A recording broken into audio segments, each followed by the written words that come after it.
doesn't.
Make us who we are. Only we can do that. And if he would have us fight for our survival, so be it. It's what we've been doing all along. Much like Ultima himself, it would seem. His new world being naught but a means to survive. And so, we must contend to decide which of us shall inherit the land. Should Ultima prevail, it will mean death for us all. Of that, we can be certain.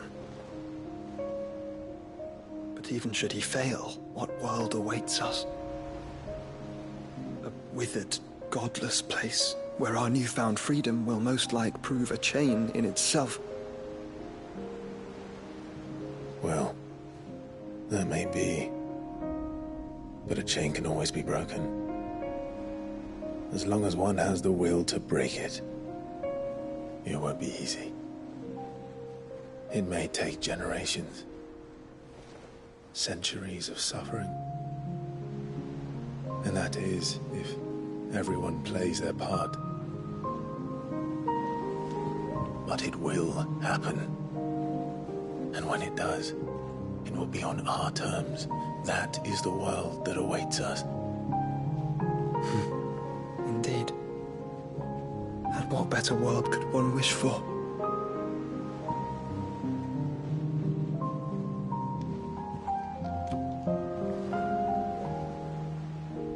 But first, we have to reach that crystal. Then it's a good thing I have wings. You can barely stand, let alone fly. And only the Founder knows what horrors await in those skies. Are you certain about this? Am I certain? I am the Phoenix. I will do what I must. This is our fight. Remember.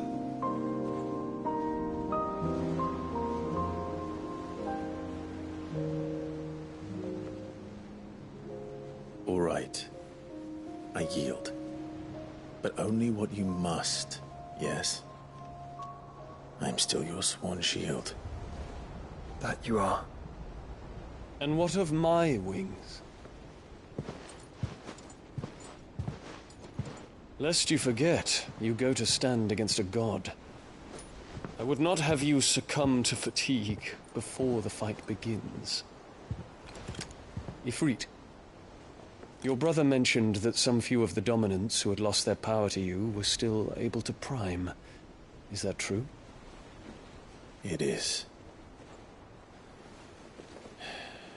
But their icons no longer submitted to their will. Then mine will have to be stronger. That you both might save your strength for the battle to come. You don't have to do this. If you do, there's a chance you might lose all you have left.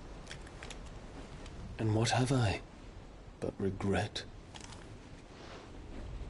My life ended in the Dominion. I fear death no more. Besides, I would have words with Ultima. He has much to answer for.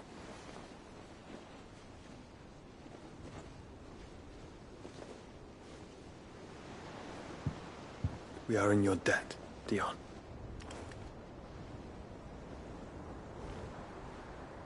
We can speak of debts when this is over.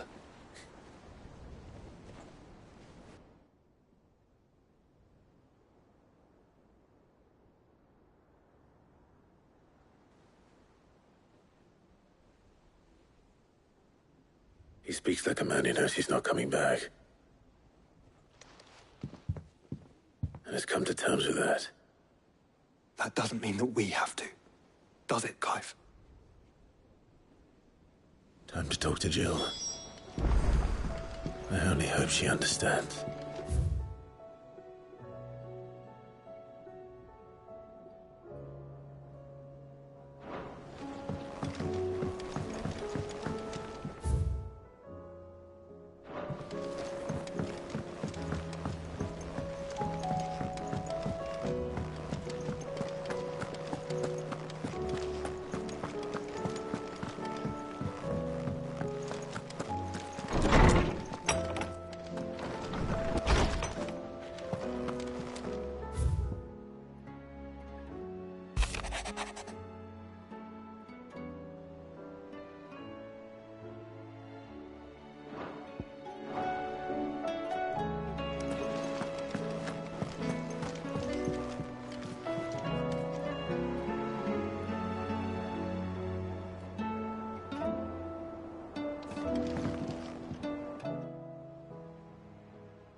Come to wish on a star.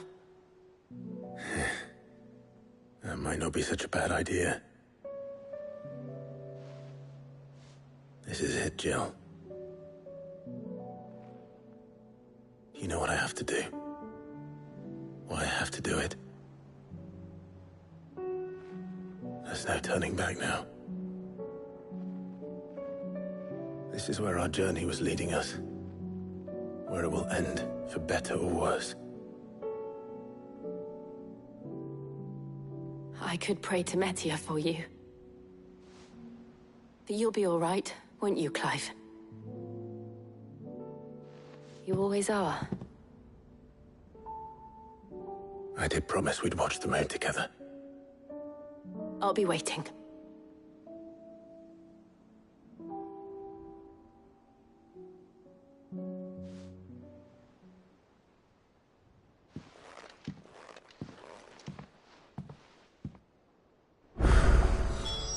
It's almost time. Better make sure I haven't forgotten anything.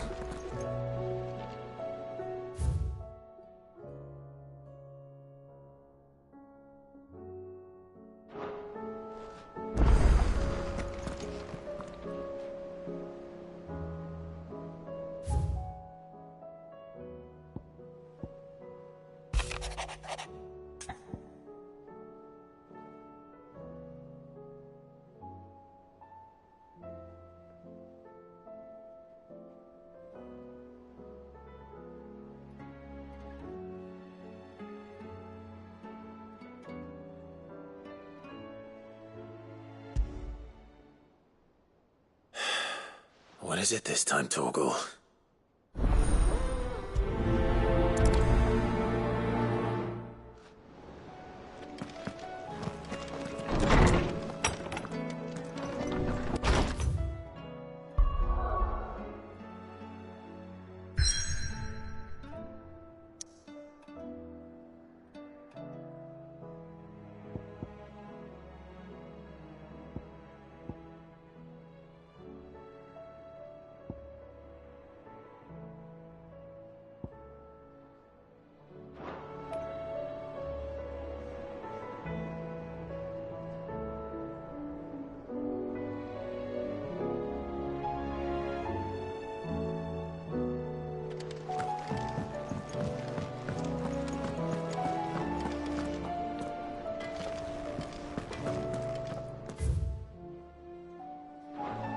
First the skies, then the cliff. Say what you will, Lady Karen is seen us.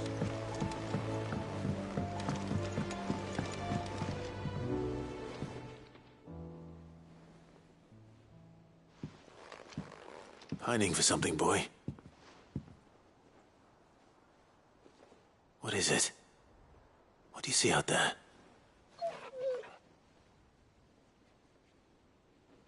I never did ask where you got that anklet of yours. From Sid, that's why. On the day he brought him home. That long ago? And you're only thinking to ask this now? Sid saw that the pup had a habit of gnawing on his leg, since you ask. Clap that there iron on him to keep him from doing it. What was wrong, boy? I'll take like as not. Must have been hard on the poor whelp losing his loving masters at such a young age. Doubly hard in being a frost wolf, torn away from his icons and all. Sid would always tell him, you want my iron gone, you find what it is you're looking for. I reckon what he was looking for was you. I'm sorry, Torgal. Sorry for making you wait so long. Let's get that thing off you.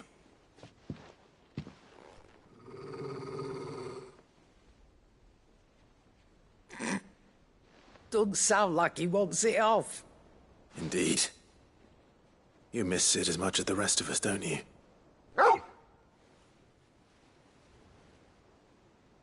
You want me to go with you somewhere?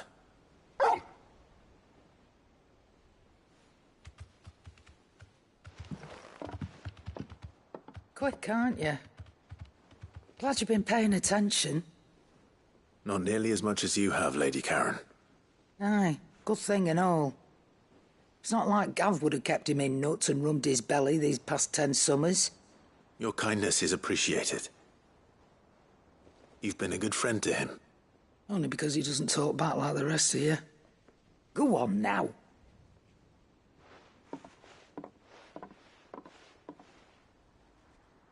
Where to then, Torgal?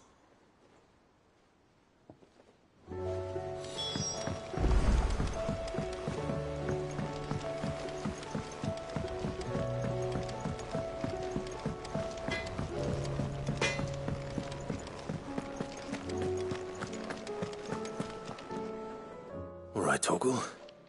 Where are you taking me? I'm going to need a little bit more than that, boy. Do you have a better hint for me? Unless... you've already given me one. Back on the rear deck, you were looking west, toward Rosaria.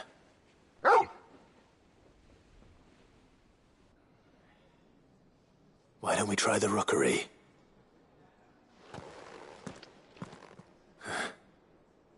I haven't been to the island in almost 20 years. To Port Isolde, then. Fingers crossed the old mooring is still there.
It's still here. After all these years. Lots more than I remember. And you're a lot bigger. You might have to swim, boy.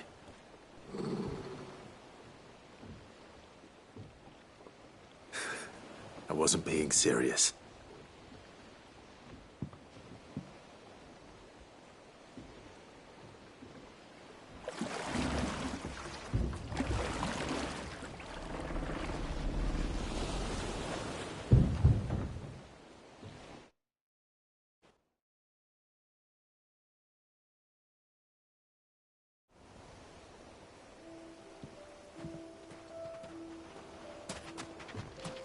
This place hasn't changed at all. The rookery's right through those trees. Come on.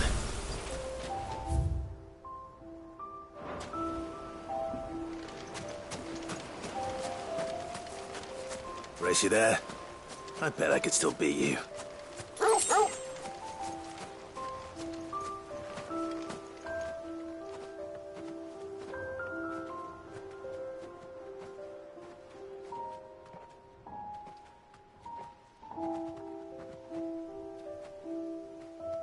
Here we are. This was our hideaway. Wasn't it, Torgal?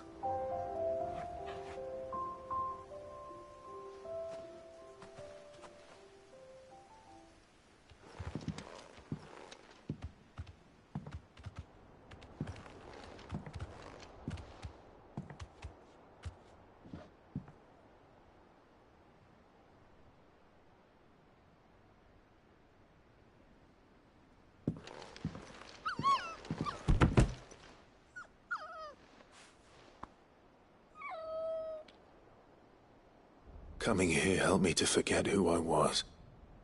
Or wasn't. Prince, shield. Son his mother could love. Had I been any one of those things? Perhaps.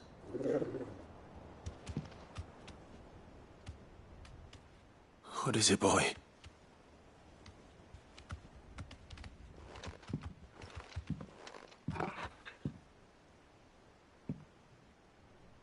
This is all from the castle. And Phoenix Gate. Did you bring these here? My sparring sword.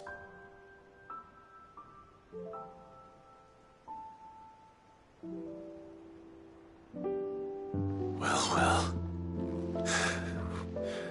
You never stopped looking for me, did you, boy?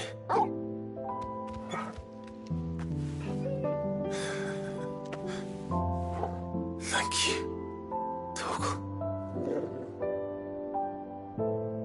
For never giving up.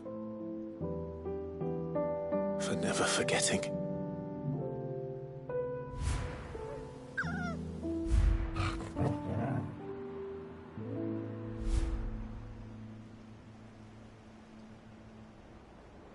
Let's take this with us, shall we? So I don't forget either.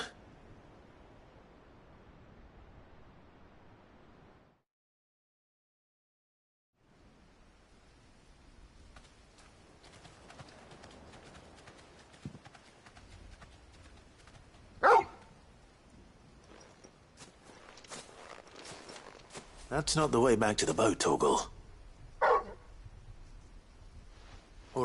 All right. I'm coming. I think I know where we're going.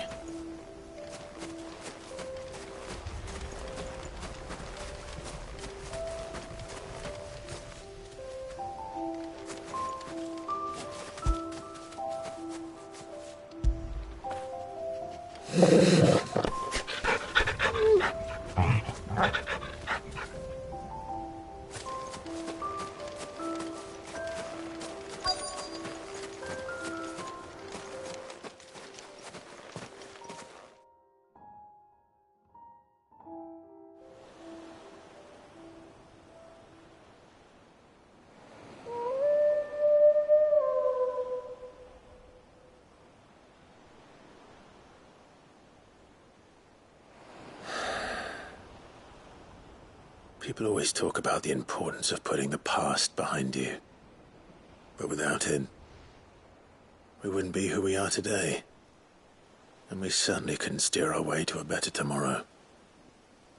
Come on, Torgal. Let's go home.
Something tells me this is no mere adventure story.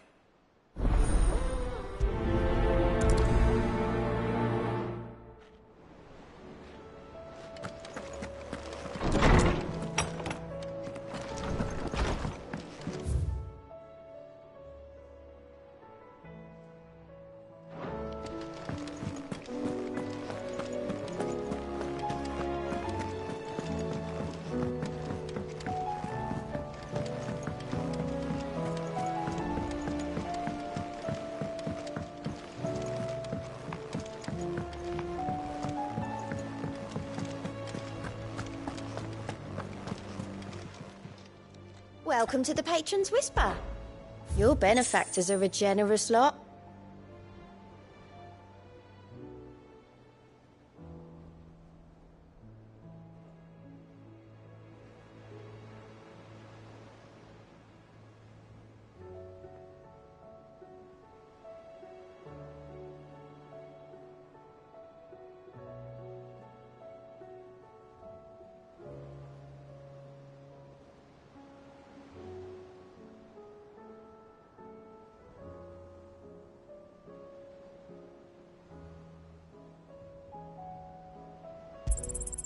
All yours. All done?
Vivian, I read your note, and I'd be happy to help you find the book you're looking for.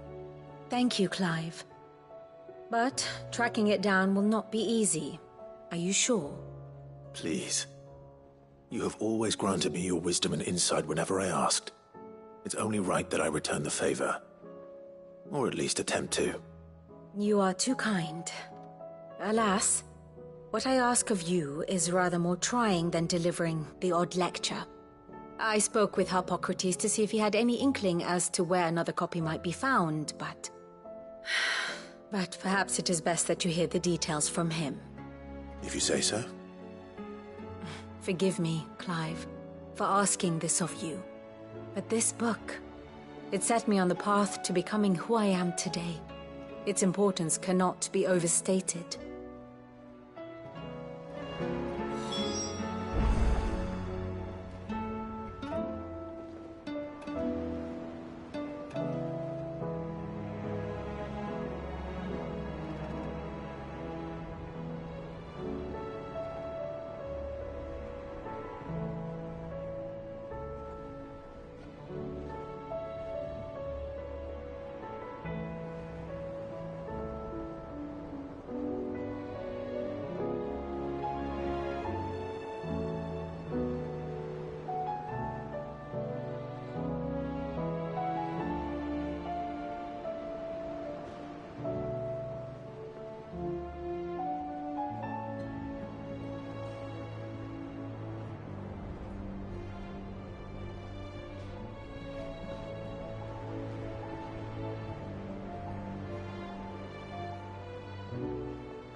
What will it be today?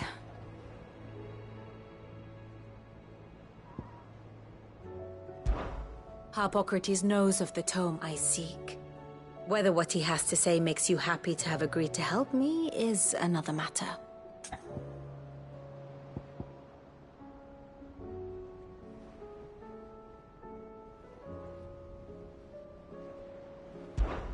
Well, Clive?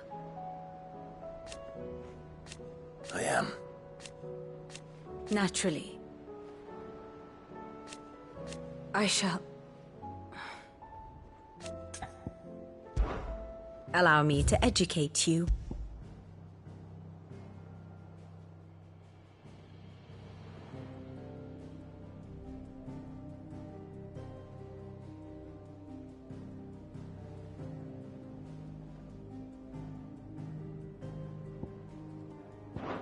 Thus ends today's lesson.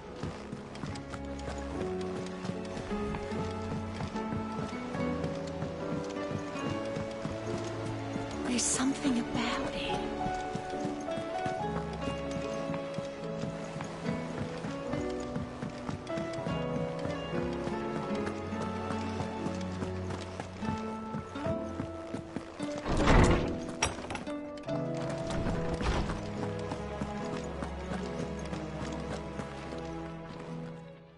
Clive, my boy. What a pleasure it is to see you. Harpocrates. There's something I need to ask you. I've been charged with locating a book called From a Distance. Then you seek a rare gem indeed. One whose name I had not thought to hear from your lips. You've been talking to Vivian. Right as always. But she didn't seem keen to tell me very much. I take it she didn't like what you had to say. And yet I gather it did naught to dissuade her. Clive, if the young professor has tasked you with obtaining a copy, I fear she asks the impossible. The executors would not allow it. The executors? Coveters of Secrets, a clandestine organization committed to the collection and intenebration of forbidden texts and technologies. One such text being the tome Vivian seeks, chronicling as it does the true history of the enslavement of bearers, a tale which could overturn the established order were it ever to become widely known. Or, so rumor has it. I've never actually read the thing, or even set eyes on it for that matter. How is it that I haven't heard of this organization? Why, secrecy is the Executor's watchword. They lurk in the shadows, emerging only to seize that which must be seized, be it books, inventions, or people, before disappearing again, leaving nary a trace. Which would explain why Vivian's copy was snatched from her grasp not long after she found it. By the hand of the Executors, yes. But what drives them? Self-interest or ideology? A fine question. Sadly, all that is known of the Executors can be recounted in a single breath. You may just as soon ask me of their origins, numbers, or the identities of their leaders. Any answer I give would be pure speculation. Then my hunt was doomed from the first. What was Vivian expecting? That I'd pluck it from thin air? Not from thin air, no. From ash. Rumors of the Executors are rife among the scholars of Storm, but rather less so across the strait. I have a friend. Well, I had a friend in the village of Garnick, a collector of rare tomes, upon which subject we would oft correspond. Alas, I have heard naught from him since the skies fell dark. And no doubt he too has turned. But though he did not mention it by name, it is possible that a surviving copy of From a Distance yet rests upon one of his many shelves, quietly awaiting discovery. If you were, by some chance, able to save even a single book from the poor man's library, I know his soul would rest easier. Very well. When I next find myself in Waloed, I'll be sure to pay Garnick a visit.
The entire village looks abandoned. Now, which house would a bookworm live in?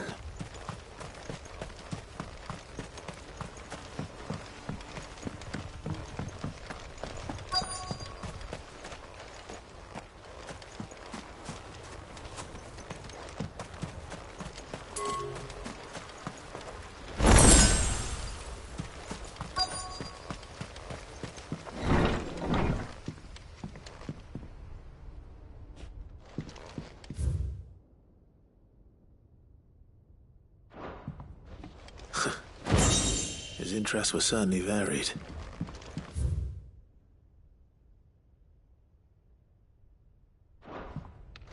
This is a Royal Army logbook. Did he take this from the local barracks?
This is it.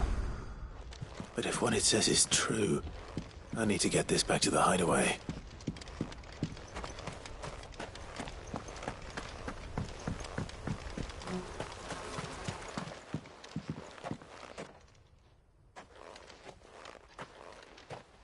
Leaving so soon, stranger?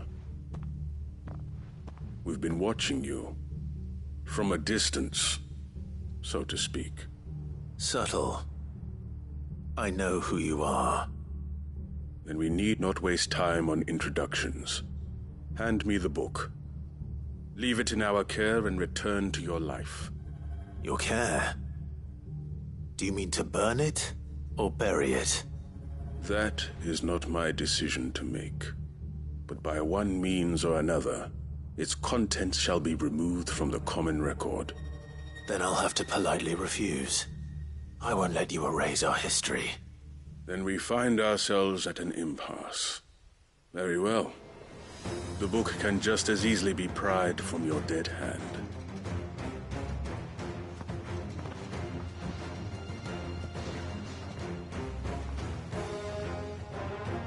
Let's see, shall we?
Impressive.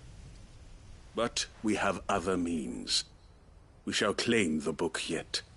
Why do you want it so badly anyway? It lays out in no uncertain terms the vanity and avarice of mankind.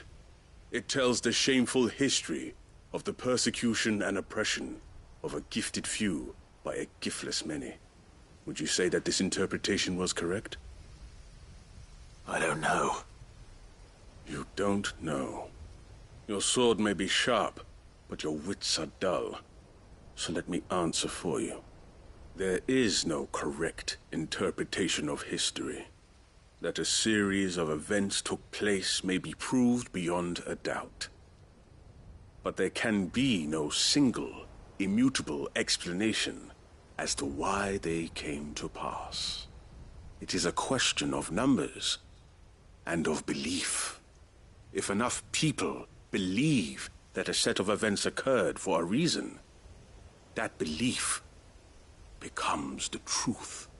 So you're trying to control the truth? We are trying to protect people from themselves, from knowledge that would bring them naught but pain. That is all. You may keep the book, for now. The world is small. We shall meet again. Until then. Wait! Damn it. Let's get this back to Vivian. Perhaps she can explain what that was all about.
Vivian. I found it. The book you lost.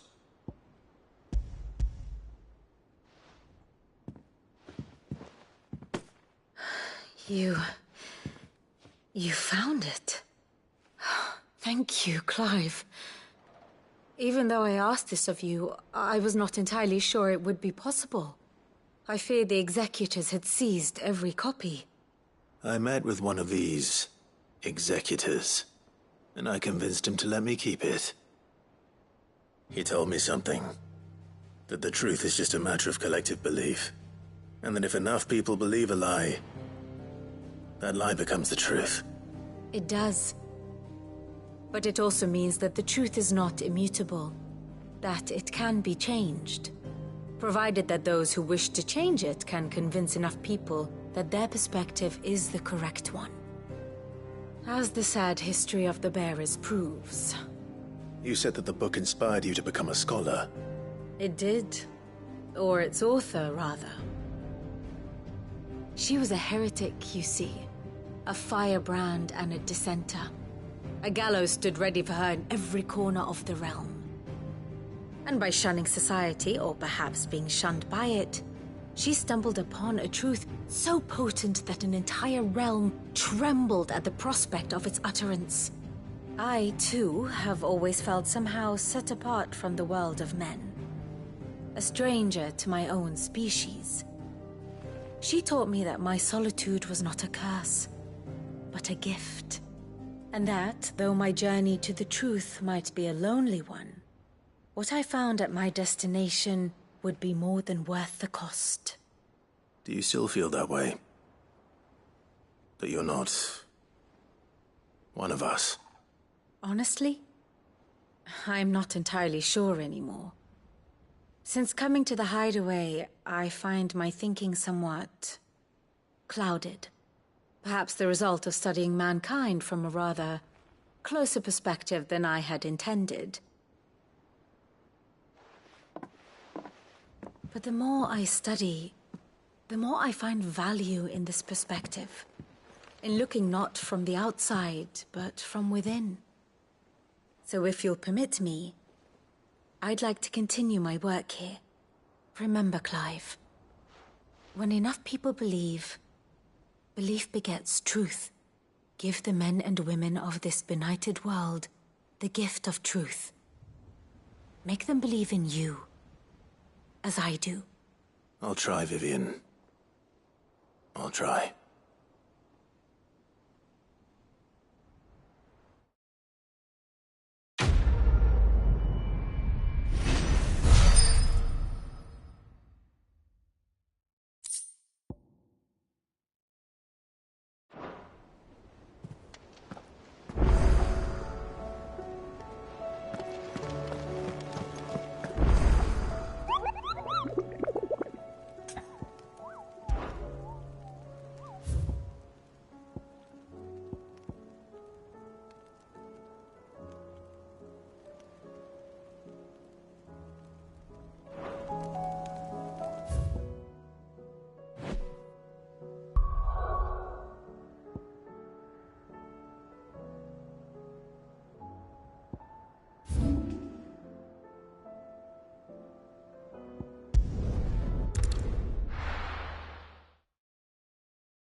Come on.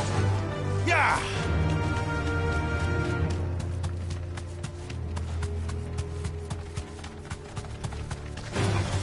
This might take a while.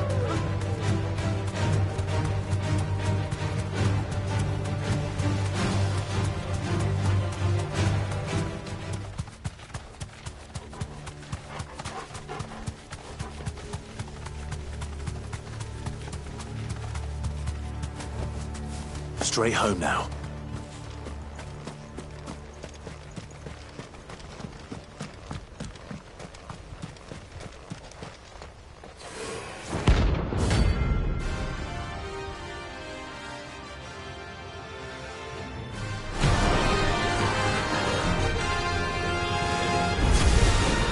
Harmon's madness lives on.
Rest in peace.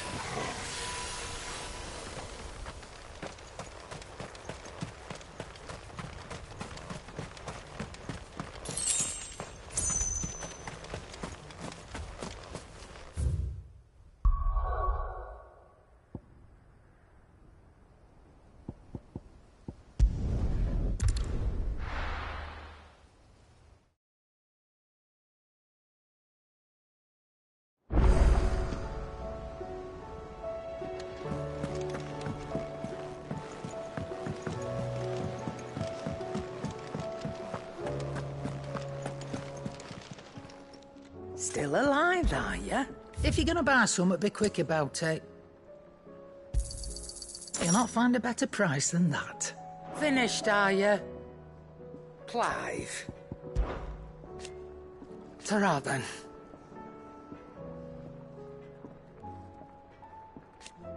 Thank you, Karen.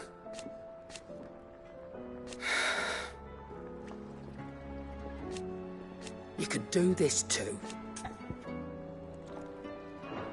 Come back soon. And I mean that.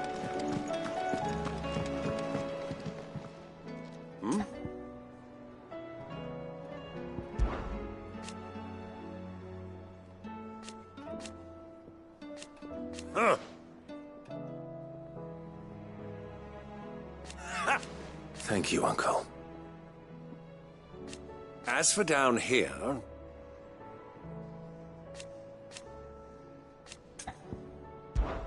Clive, my boy! Rutherford informs me that we owe you our thanks. Hadn't intended for you to get involved, but such are the times we live in, huh? I would have done the same for anyone else. You're far too modest, Clive. You'd make a terrible nobleman. But tell me, is the realm truly in as dire a state as Rutherford suggests? From what little I saw, you were right to be worried. I suppose I should have expected the worst. But I was rather hoping the great and good of the realm might have things a little more under control. Alas, it seems that firm leadership is in short supply these days, and without it, the people are bound to lose their way. We must move quickly. But where do we start? True, the challenges that face us are many. But in my estimation, there are two key areas to be addressed before any other. The realm's armies and her larders. As you've seen firsthand, it's every man and woman for themselves out there. Certain cities have banded together to try and maintain some semblance of order, yes? But such cases are few and far between. And yet, the only remedy for the chaos that faces us is unity. A unity that transcends even the borders laid down by our ancestors. In short, if Storm does not stand together, she will fall apart. But how would one even begin to unite the realm? The armies, my boy. As I told you already, we begin by restoring order among the ranks of those sworn to maintain it.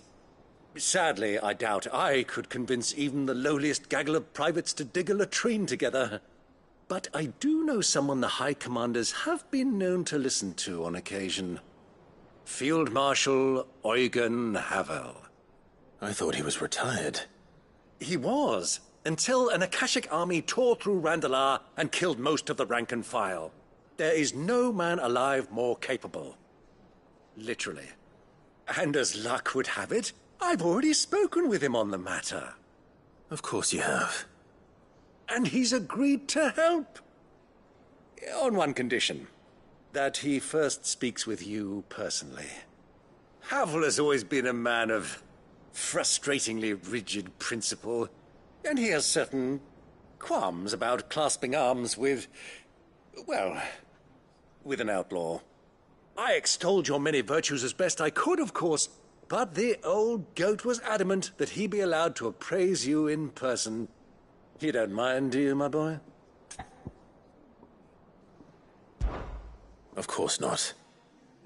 As long as chaos reigns, we will never build a better world. I'll do whatever it takes. And if the Field Marshal wishes to speak with me in person, then so be it. That's the spirit. I'll leave for Randalar at once. Would you send a Stolas? Of course. Rutherford is already in the Dalmekian capital. I'll have him tell Havel to expect you forthwith. Excellent.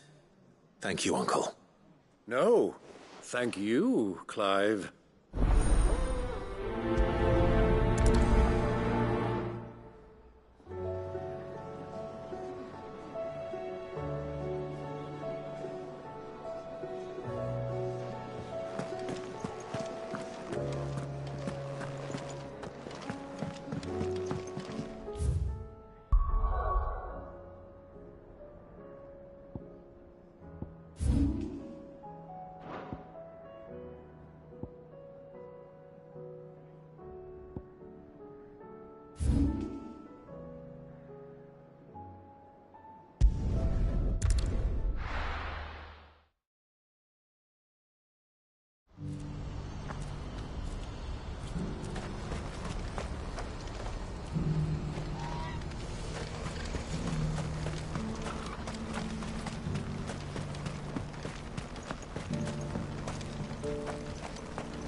Well, this isn't at all foreboding.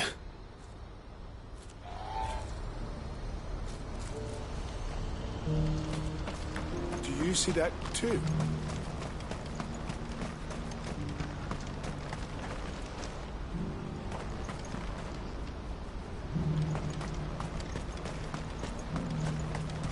Papa? What is it? Oh, please. Just make it stop. I'm scared.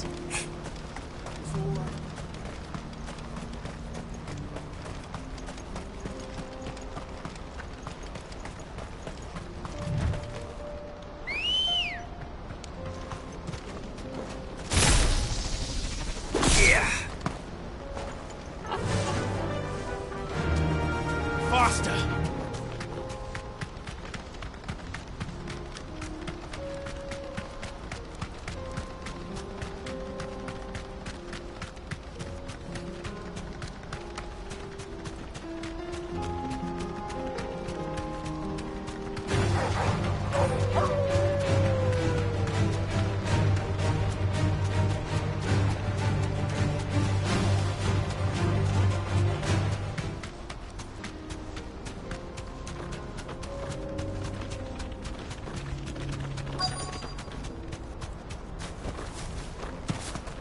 Can't be Rutherford, can it?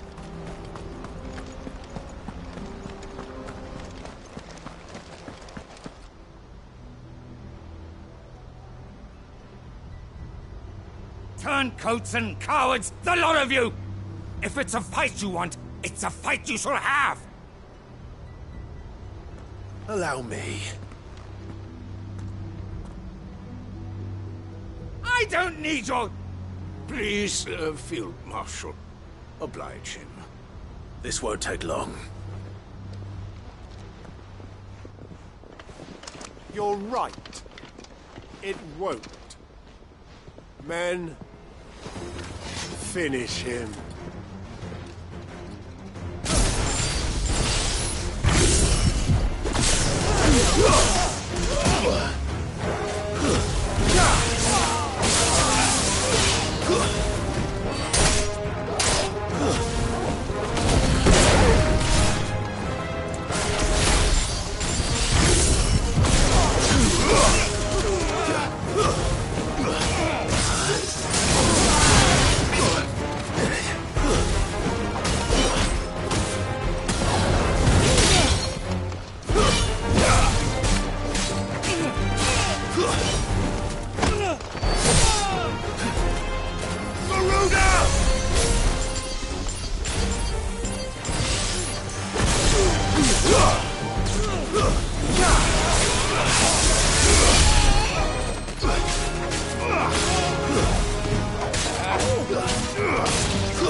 A little longer than I'd have liked.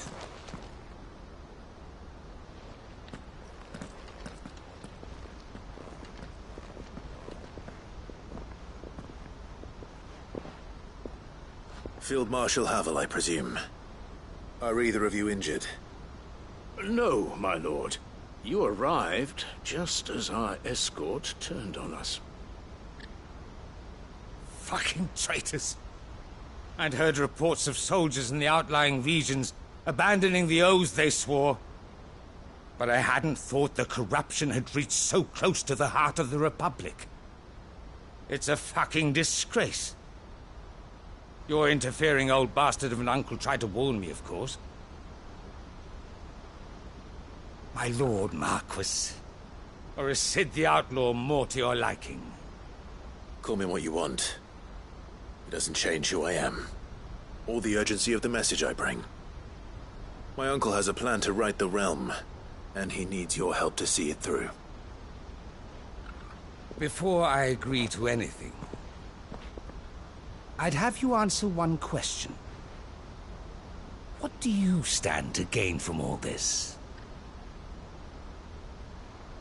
I won't deny that I might benefit from further chaos. But I seek a new beginning for all of us. And while the choices I've made may not always have been the right ones, I know I made them for the right reasons. For so long, so many of us have been told how we could live, how we could die, when it should have been our decision all along. Now we have a chance to put things right. But in order to take it, we must stand together. Even if it be beside those with whom we don't see eye to eye.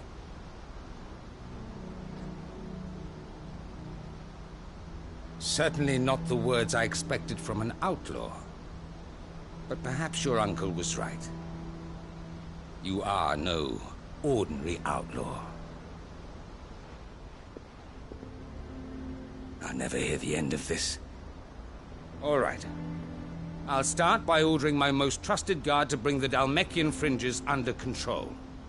Next, I'll make contact with my counterparts in the Imperial Army and see if I can't convince them to try and restore order in their own territory. Thank you, Field Marshal. But they are not the only ones we will need to convince. What do you mean? I don't doubt that I can bully some sense into a few generals.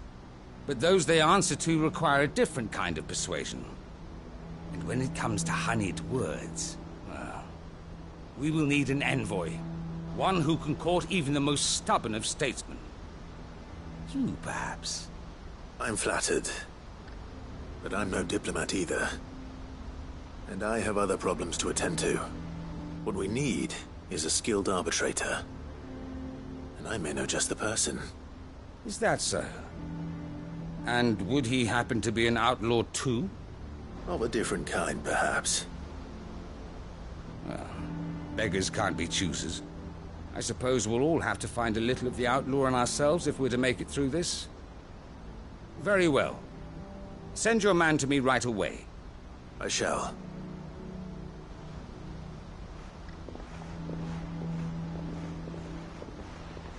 My Lord Marquis. Your Lord Uncle bade me escort the Field Marshal to his manor in Port Isolde. And I will see that my associate joins you there.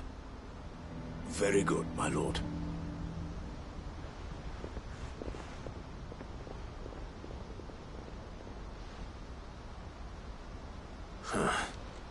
An envoy. I'm not sure I'm the man to talk anyone round. I can barely convince my brother to take his medicine. No. This is a job for someone with experience. Someone like Quentin. I hope I can convince him at least.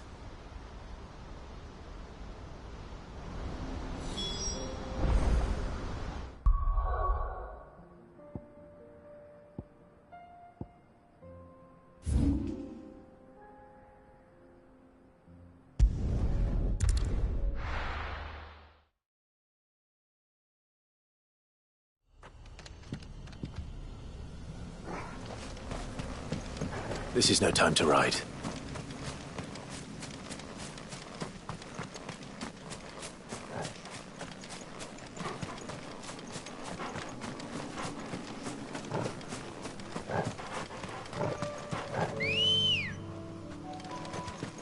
Good girl.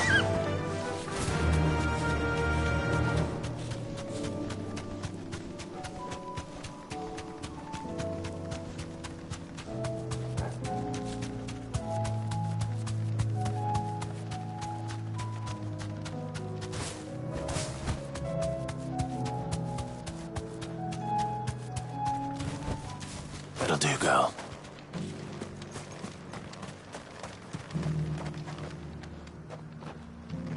Quentin, I have a proposal for you. Do you now? Something tells me you'll be asking more of me than a cask of Gotand gold. Go on, then. Propose.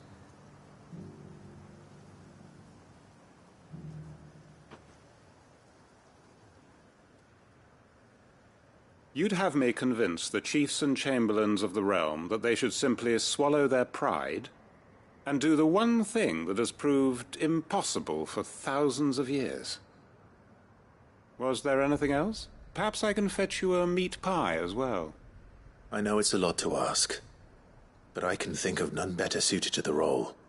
And you'd have me give up what little I have left to do it. I told you, Clive. The people of Lostwing are my family, and I cannot abandon them. You'll have to find someone else. I'm sorry to hear that. So am I. And why might that be? What he's asking. How's it any different to what you've done so far? They want you to speak for those who can't speak for themselves. That's what you do best. If it's the vineyard you're worried about, we'll see that the grapes are picked and the tons filled. You know we will. It's not that. Then what is it? You said yourself we're family. Don't you trust us? You know that's not what I'm... Then what are you saying? That only we are worth saving? Why turn your back on everyone else? You convinced us we could build new lives for ourselves, and if you can do that, who's to say you couldn't convince the entire realm? A stirring argument. I fear that any rejoinder I make might fall somewhat flat by comparison. So you'll join us? Where do you need me? Field Marshal Havel will want to speak with you in person. He's currently in Port Isolde. I can arrange for a party of Cursebreakers to accompany you there. That would be very much appreciated. I hear the roads are far from safe these days. Hopefully not for long. My uncle will want to know that his plan is taking shape.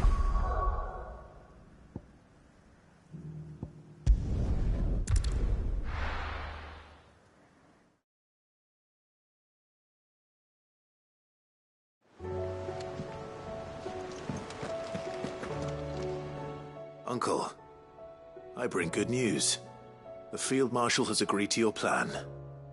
Ha! Of course he has. I didn't doubt you for a moment, dear boy.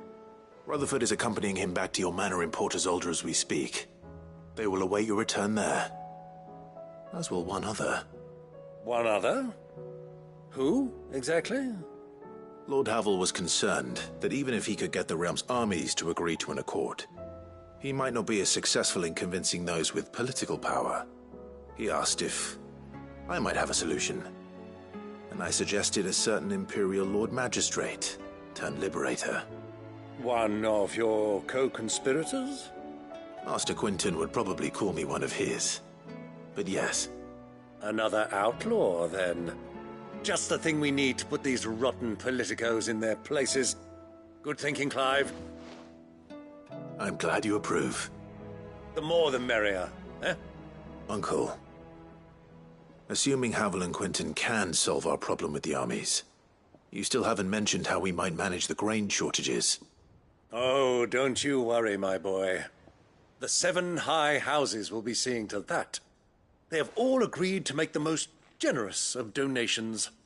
Oh, of course, it did take a little persuasion, but luckily I had some unexpected help. From who? Why, you, my boy. Rumor has it that you rescued the Lady Ariane's head steward Rockford from a horde of bloodthirsty bandits. It was more of a handful.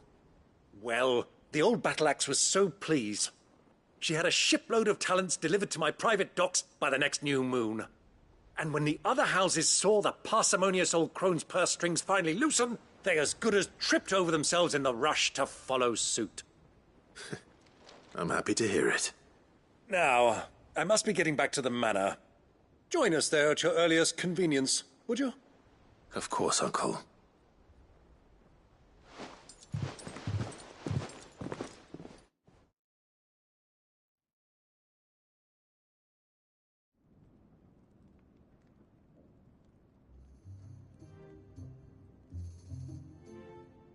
And how, pray tell, will we get that grain to the capital if the roads are still overrun with akashic?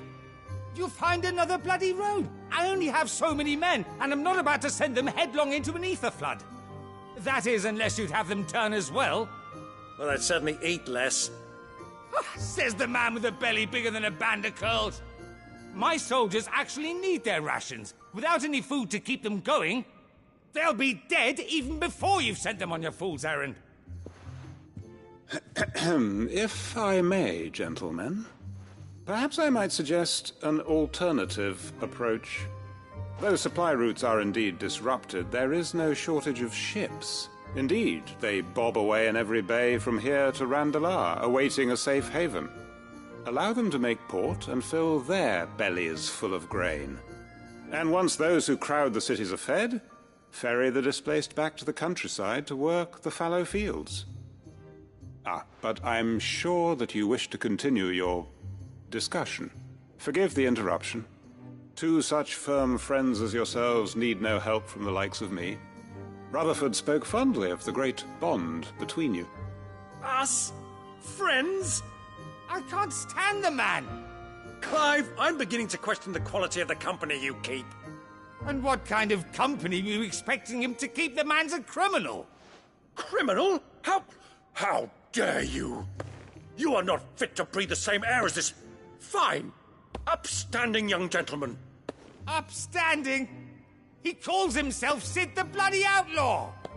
Once more onto the breach.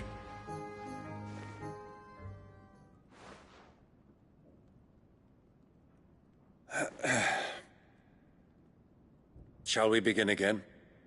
What we seek here is not to create a new nation, nor to claim the thrones of those that already exist.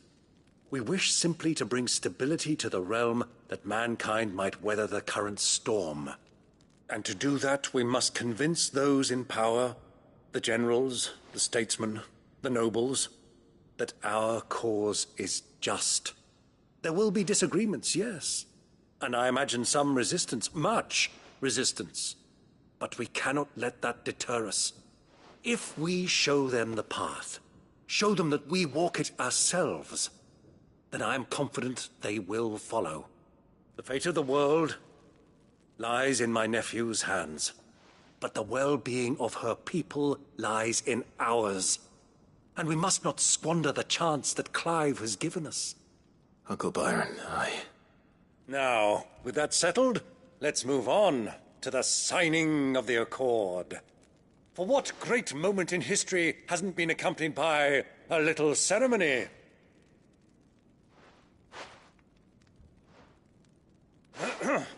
Citizens of Valisthea, I present to you the Triunity. Rutherford, my quill!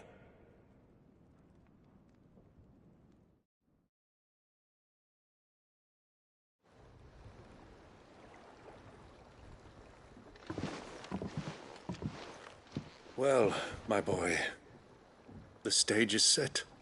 That it is. This is the role you were born for. Now I ask only that you trust in the talents of your supporting cast. We shall play our parts to the best of our abilities, that you might have the opportunity to shine. The realm needs its Sir Crandall. And there is no better Crandall than you, Clive. I want you to keep this signed accord as proof of our faith in you. I will. Thank you, Uncle.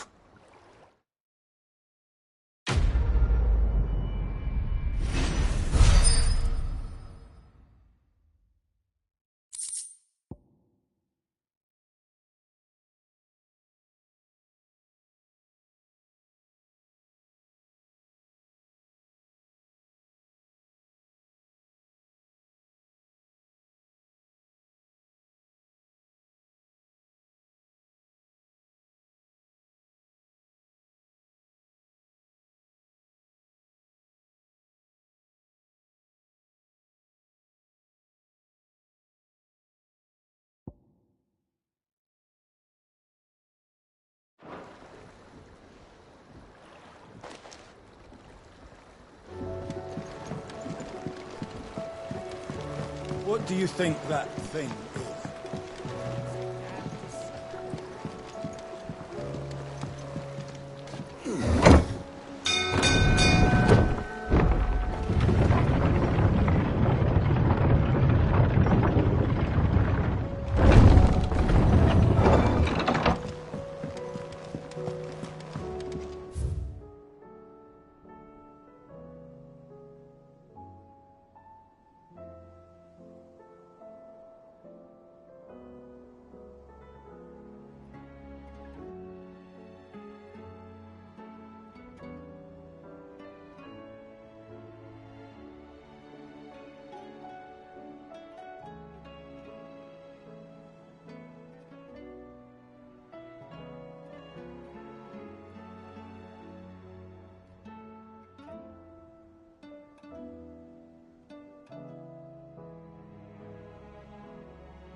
Ah, Clive.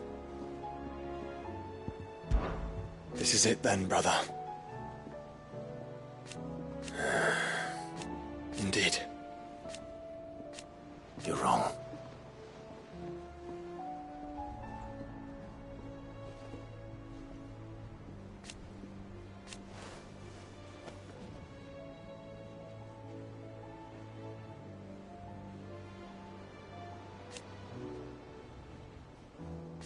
Of course.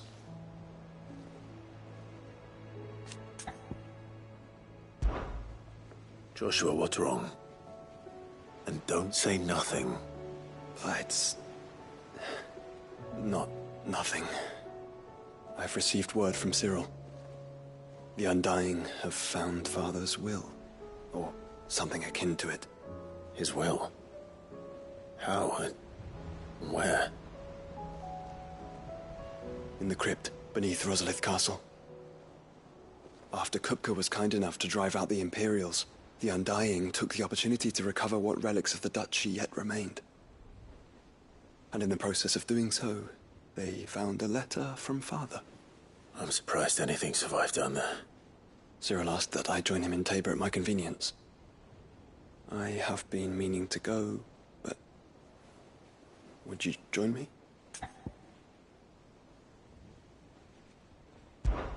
Of course.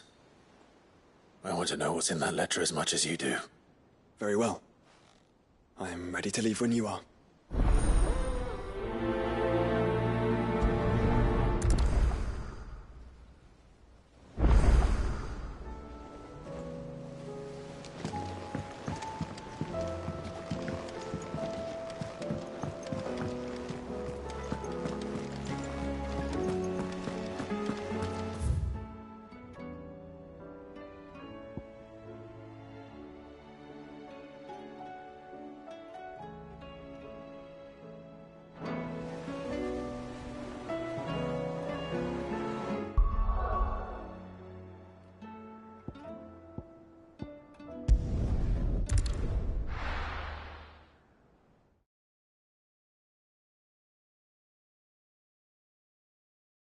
Your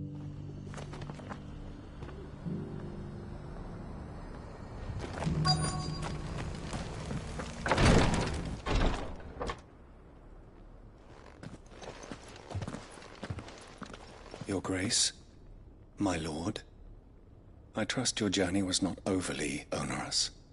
Cyril, you found a letter from Father? Yes, I have it here.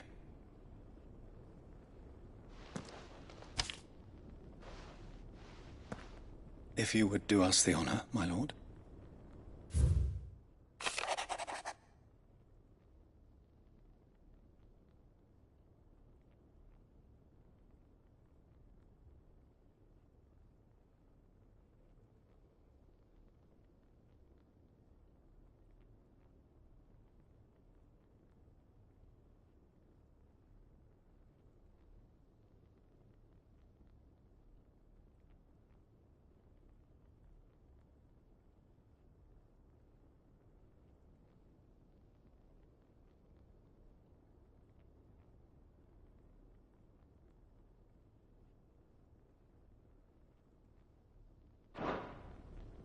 An inheritance.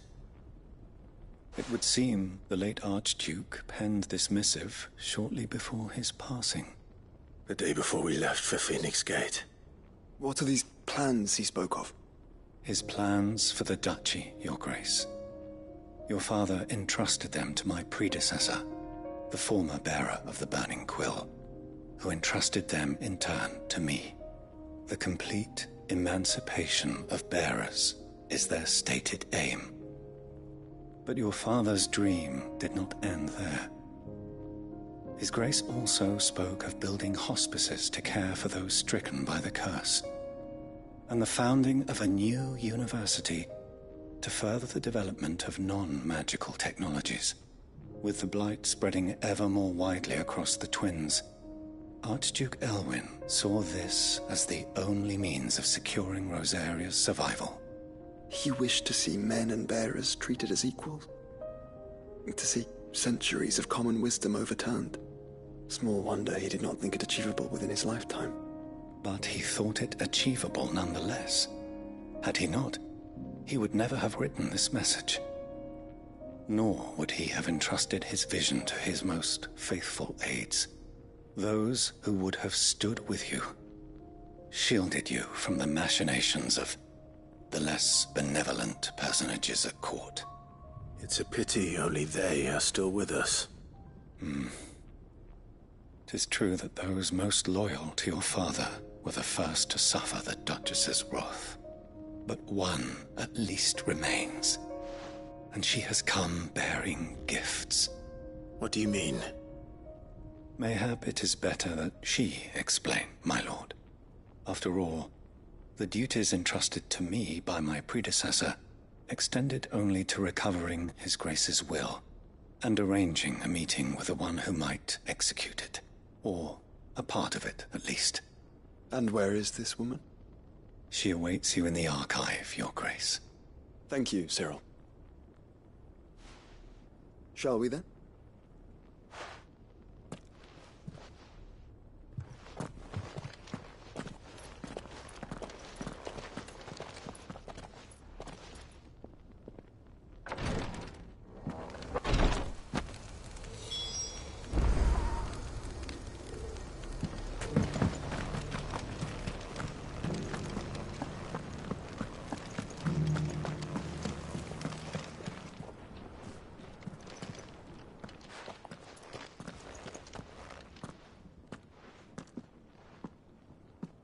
My lord, Your Grace. I hardly recognize you. I am Goditha, retainer of House Rosfield, loyal servant to the Phoenix and his shields. Your father, the Archduke Elwyn, entrusted me with the delivery of a gift. I only hope you can forgive my tardiness in bringing it to you. Lift up your head, Lady Goditha. You have our gratitude for your service to our house and to our father. I merely did my duty, as any proud Rosarian would. My lady. Perhaps you could explain a little more? What exactly is the gift you bring? As I'm sure you know, it has long been the custom for the children of House Rosfield to be presented with certain keepsakes upon their coming of age. Indeed it has. Our father often spoke of the day when our turn would come. And had he lived to see it, he would have presented you with the treasures I bear. Matching armbands for you both. Alas, he did not live. Indeed, he was taken from us even before they could be completed. He had intended to claim the Heartstone with which each armband was to be finished himself, but it was not to be. And his gifts remain incomplete. I see. It saddens me to bring them before you, as they are. It was your father's wish that you be presented with the finished articles, not these, works in progress. But with his grace long since gone, and the stone left unclaimed, I had little choice. You are grown men now, and his house is yours. And while I would not presume to insist upon your claiming the Heartstone in his stead, I know that nothing would have pleased him more than for you to do so. Thank you, Lady Goditha. What say you, Clive? What else? Of course, my lady. May our father's will be done. Oh, I am much obliged. Do you know where we might find this Heartstone, my lady? I do. Though it may be a matter of a good deal more than simply happening upon it. It is found in the bellies of elder griffins, you see. We do at least know where to find one. A certain specimen has made its nest in Titan's Wake, not far from here. A certain specimen? You are most perceptive, Your Grace. In answer to your unspoken question, yes. In fact, this is the very same beast your father meant to slay. I have been tracking its movements since you were but a boy. Were you to slay it in his stead, as men of House Rosfield, it would surely make your father proud. What say you, Joshua? What else?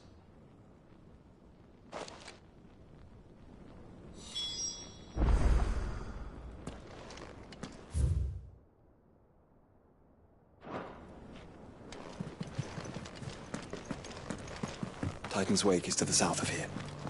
But we must not be hasty. The good lady has been disappointed once already.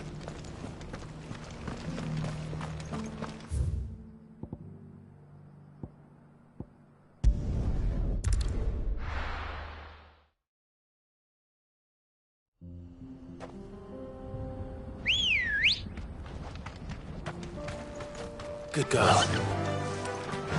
Faster!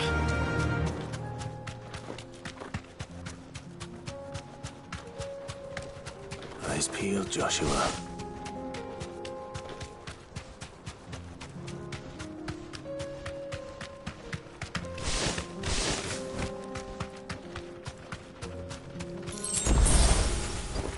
Be safe.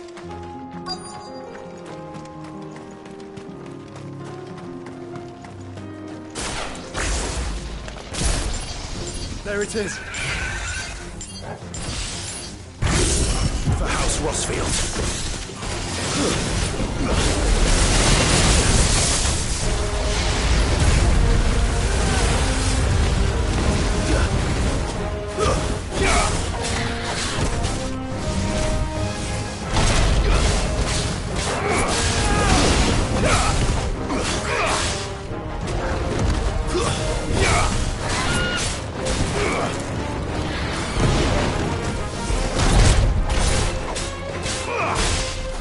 Yeah!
Is this the Heartstone?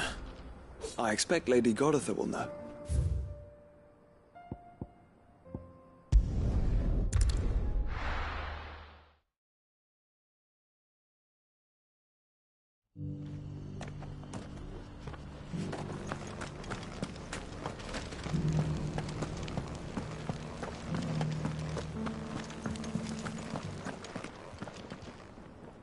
Oh, thank the Founder you were safe.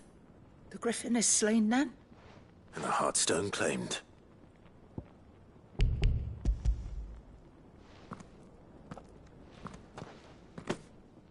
Yes. This radiant luster, like frozen flame, it is just as your father described it. Thank you, my lord. Your Grace. Your father would be so proud. Lady Goditha, the lapidary is ready. Thank you, Cyril. I will be with him shortly. If you would excuse me, I shall have the stone cut and set forthwith.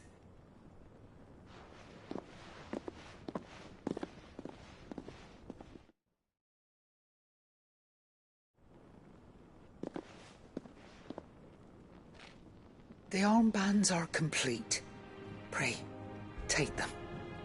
They are yours, after all. Heartstone is harder and more enduring than garnet, or even ruby. It symbolizes unwavering will and devotion. And the graven vines encircling the stone represent the unbreakable bonds between you. It's a message. Father knew we had enemies both inside and outside the duchy. Enemies who would thwart his vision. Only with unwavering devotion would it ever be realized. And only if we stood together, as Phoenix and Shield, as brothers in arms, only then might those enemies be overcome. Indeed. His Grace knew the enormity of the task he would entrust to you, his heirs. But this was more than just a message. It was a promise. That he would always be with you. Thank you, Lady Goditha, for remaining the steadfast custodian of our father's will. Forgive me, my lady, but there is something I don't quite understand. The Undying told me that after Father died, Mother claimed all of the ducal treasures for her own. Even if the armbands were incomplete, she would surely not have overlooked them. So, how were you able to keep them from her? Because I was the keeper of the vault. Though I was but a lowly servant, your father spoke to me of his intentions for the bands, of the deep love he had for both of you, and his hopes for your future. In the days before the disaster at Phoenix Gate, I discovered that the Duchess had ordered her jewelry be sent away from the castle. It was then that I knew she meant to betray us. I tried to warn your father, but it was too late.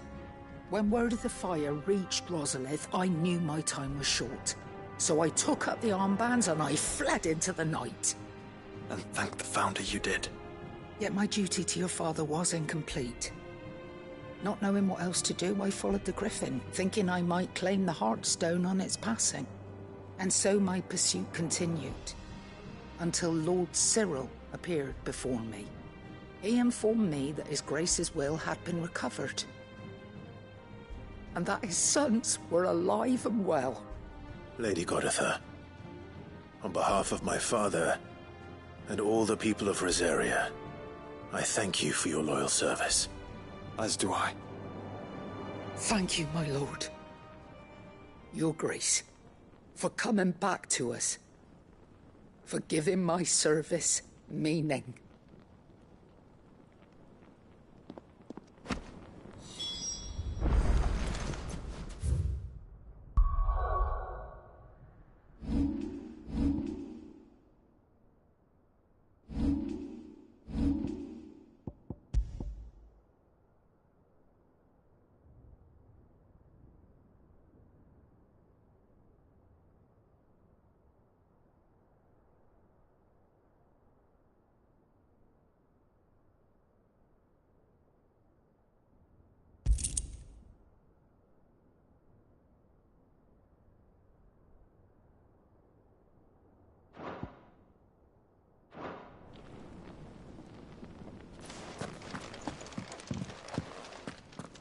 The bands suit you well.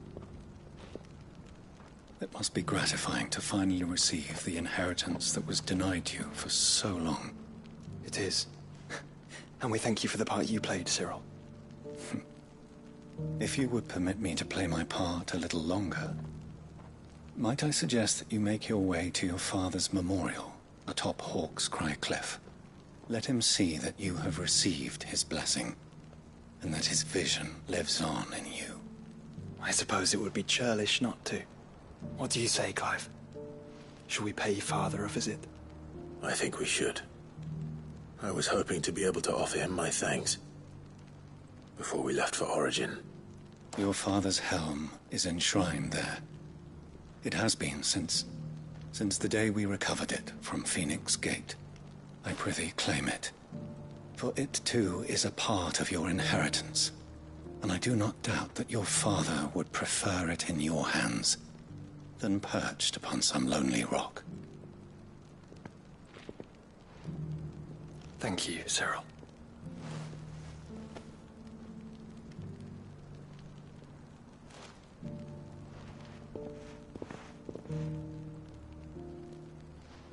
Come on, Clive.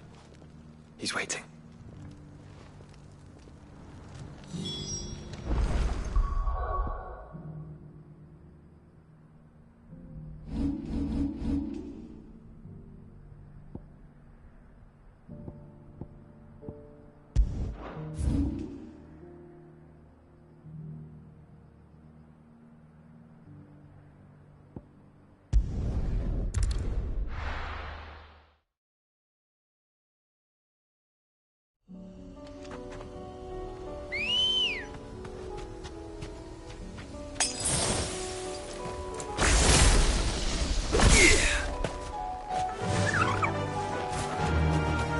Unwavering will and an unbreakable bond. Do you really think we're strong enough? To save the world? Of course. To have overcome Father's political enemies? Of that I'm less certain. Especially knowing what we know now. What Mother was truly capable of. But perhaps these bands would have helped. Knowing he was with us would have made all the difference.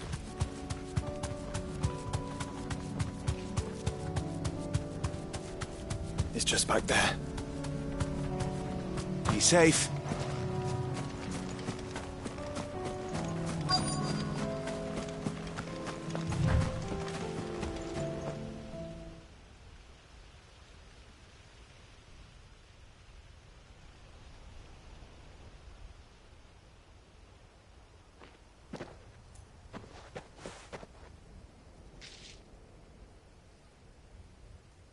Father always fought for what he believed was right. It wasn't until that night at Phoenix Gate that I realized I had never fought for anything. I always had someone else to do the fighting for me.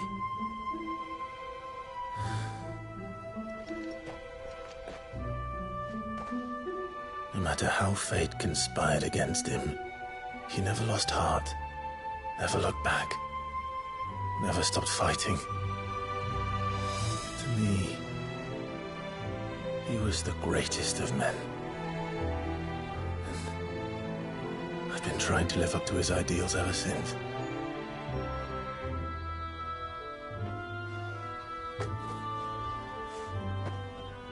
We all have, Clive. We all have. And we'll keep trying. Because that's what he would have wanted. What he would have done himself. Even if it meant standing against the very gods in the heavens. I shall be borrowing this, Father, if I may. That you might watch over us as we follow in your footsteps.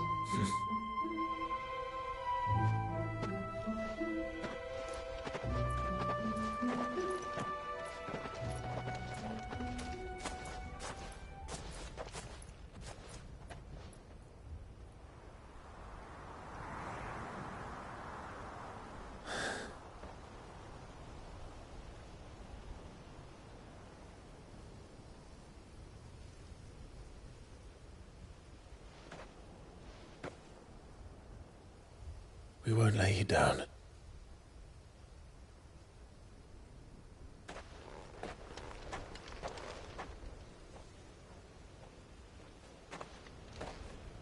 Onward, then? Onward. To the end. And to a new beginning.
Clive.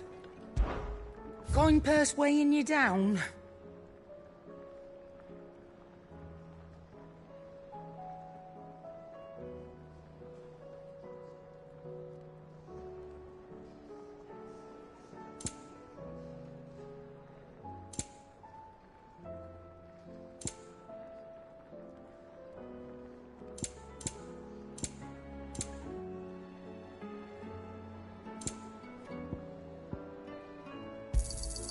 You're rubbing me blind, you know.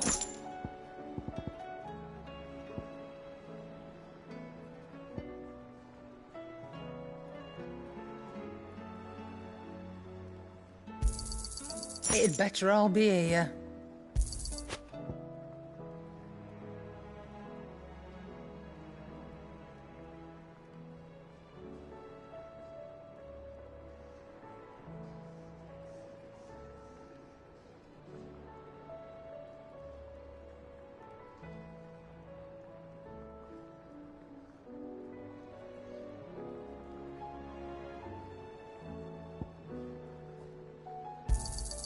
You'll not find a better price than that. Come again. Or don't. I'm not much bothered either way.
Sid, do you have a moment?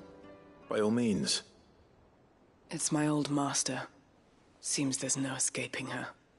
She found some way to send me a letter. And something else. Records from a Waluda prison. Seems they were keeping a lot of bearers there. How did she come by such a thing? Finding bearers always was her strong point. And it seems the cells of Balmung Dark are full of them. Foreign captives, the masterless. Bearers no one would miss. And even better for her, bearers with no one to look after them. When ether started lapping at the walls, the jailers fled. Leaving the bearers to be liberated by whoever happened to come along next. Sid, I'd like to believe that I've earned your trust by now. And while I'm well aware that you've forbidden Cursebreakers from traveling to Waloed, I can't let those bearers die in their cells. I'd rather risk shipwreck on the Shadow Coast than leave them to starve.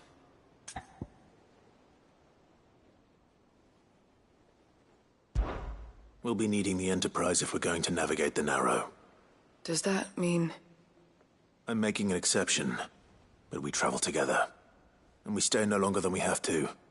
Ash is an inhospitable place at the best of times. We save as many as we can, and we leave.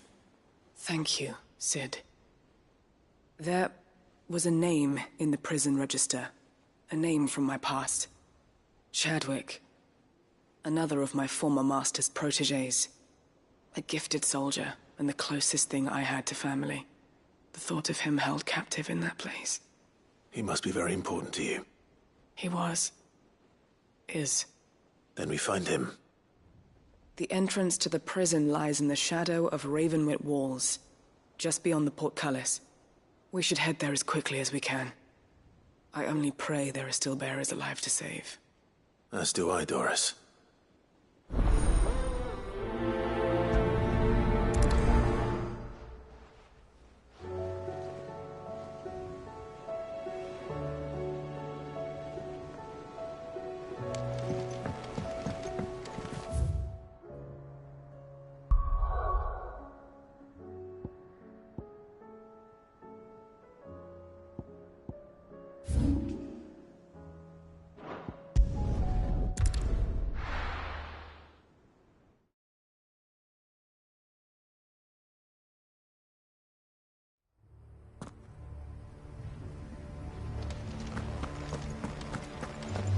Doris is waiting for me near Balmung Dark.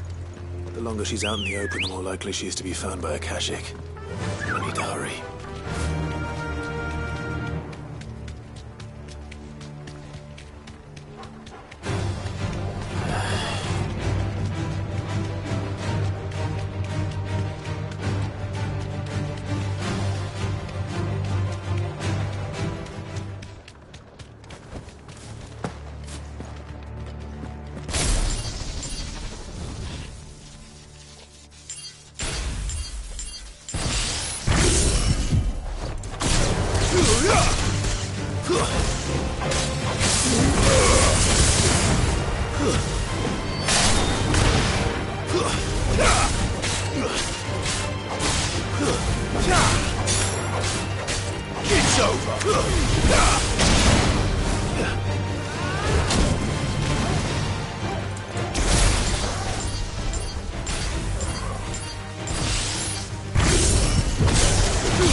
There were no guards, I take it? None manning the gates, no. It's a different story inside, though. The corridors are crawling with the Kashyyyk. Most likely guards left behind when the Wardens ran. If Chadwick was being held here, I worry that he may already be. Don't give up hope just yet, but let's move quickly. Let me check the ground floor. The ether's thickest there. Then I'll search the upper level. Good luck, Sid. Stay safe.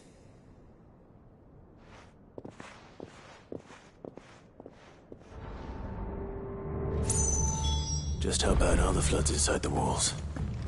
Bad enough to turn a bearer. I hope not.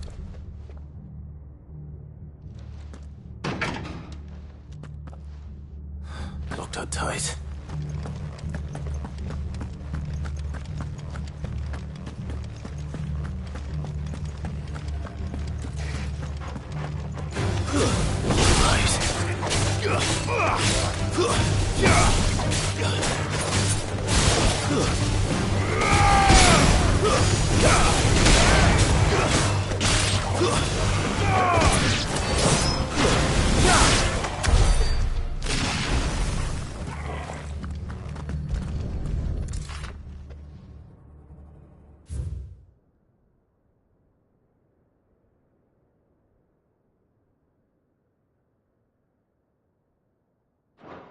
So this place was no ordinary prison, and I doubt they'll have taken the creature with them when they fled.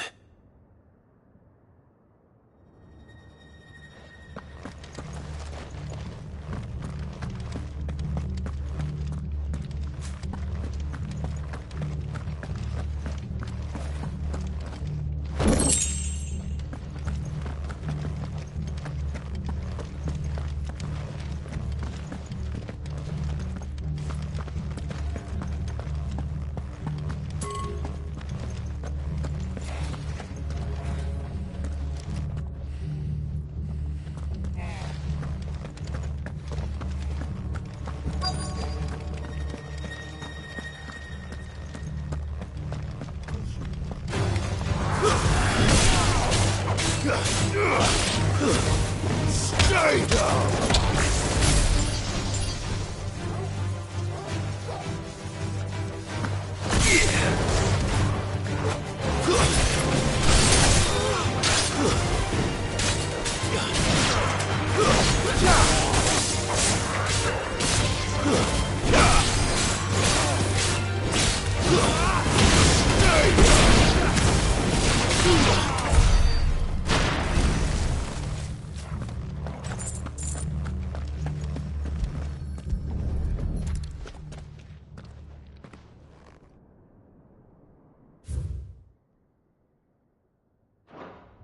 They were feeding bearers to it. This is even worse than I'd feared.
Minimal loss of Waluda lives. And what happens when they run out of bearers? Even the Imperials take better care of their branded than that. Nothing but a caching down here. Hopefully things are looking better upstairs. I should go and see how Doris is getting on.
No lock downstairs. But I did find out that this place was more than just a prison. Something far more sinister was happening here. I know. I've been reading some of these documents, and it can't be true, can it?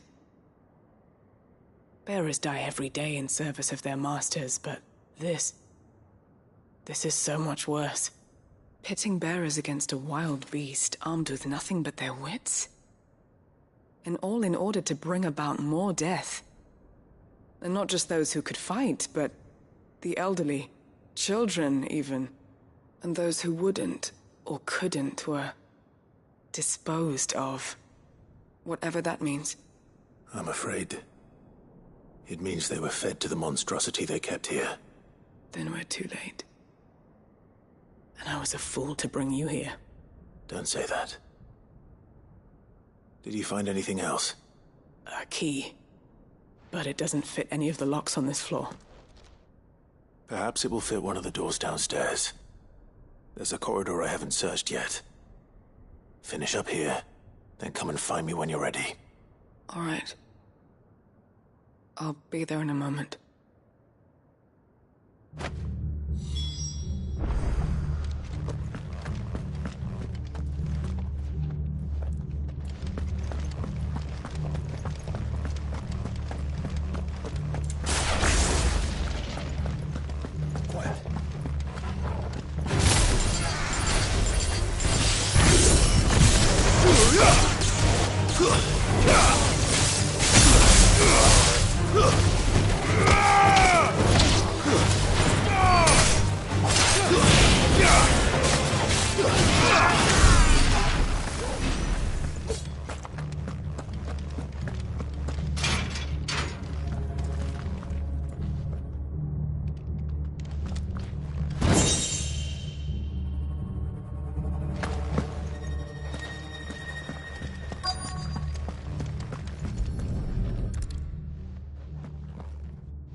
See what we can find out here.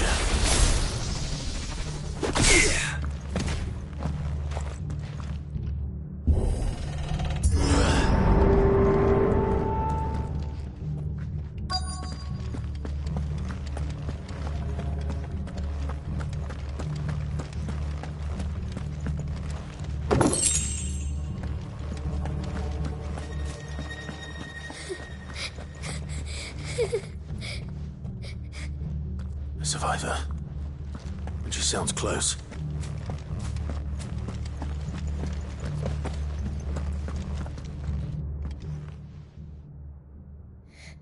Who are you?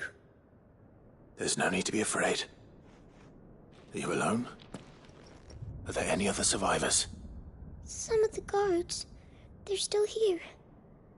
But something's wrong with them. Everyone else was eaten by the monster. Of course there were. Thank the Founder. It was worth our coming. But I'd rather we didn't linger. Are you ready? Ready when you are. You poor thing. You must have been terrified. Did Chadwick send you? What? He fought the monster. Distracted it so I could run away. He must have sent you. He promised to free the others too. Where is he? He opened your cell, didn't he? He wouldn't be here otherwise. Chadwick.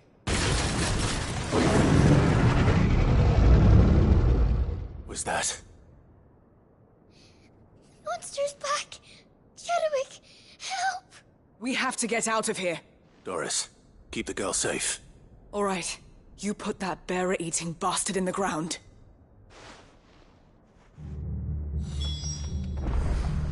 We have to run! You're safe now. We won't let it...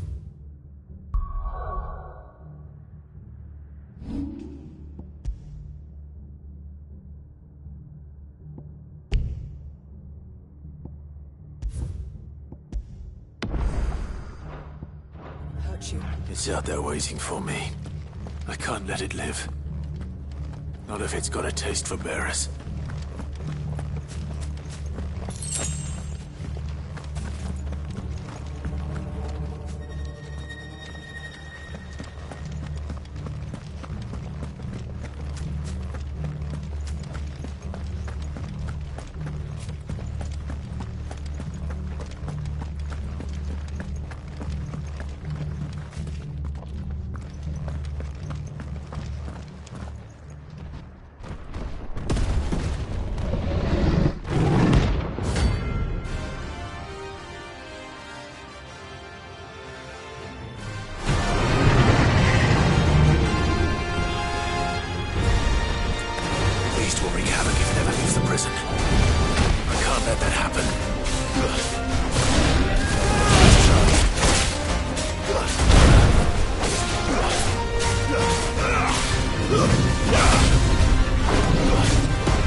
Finally. Sid, are you hurt? I'm fine. I think.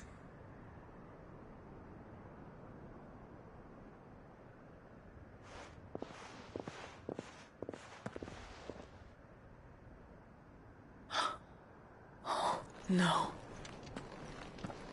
What is it? A diary. I gave it to Chadwick before we went our separate ways. He was here. Do you think that creature? I'm sure he fought bravely to the last. The girl is safe thanks to him. Chadwick. You fool. Come on. We have to get her back to the hideaway. We don't want his sacrifice to have been in vain. No. Of course not. I'll see that she's looked after from now on. It's the least I can do.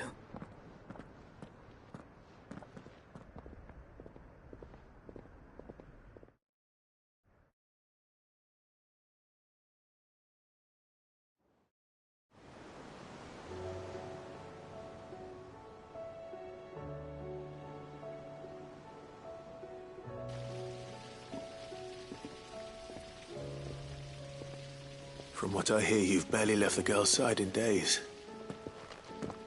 I hope she's recovering from her ordeal. She is. Slowly but surely. She's far tougher than she looks. I thank the flames we found her. If we hadn't... I know. But we did. I'm sorry we weren't able to save Chadwick. There's no need to apologize. Without your help, I would never have found out what happened to him. How he fought to the bitter end to save her. To save Haida Marie. That's the man I remember. The man I thought of as a brother. I wish I could have met him. I'd like to hear more about your past. If you don't mind, that is. Of course. You already met my former master. She trained Chadwick and I to do two things. Kill and obey. We were supposed to be sold to the highest bidder when the time came. But no bid was ever high enough to convince her to part with us. For years we were her daggers in the shadows. But we could never quite shake our doubts about the things she made us do. And then, one day, we just couldn't do them anymore. So we escaped. But staying together was out of the question. They would have found us too easily. After so many years of training, the pull to serve was always strong. It scared me to think he might have taken another master, become a dagger in someone else's hand. But even in captivity, the battles he fought were his own. And he died not as someone's tool, but as a hero. Haida Marie is proof of that. Bearers can cast off their shackles. And the Cursebreakers will show them how. I'll fight until my dying breath to see it done. For Chadwick, and for all of us. Thank you, Doris. We'll be counting on you.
Sid, I was wondering if you could help me.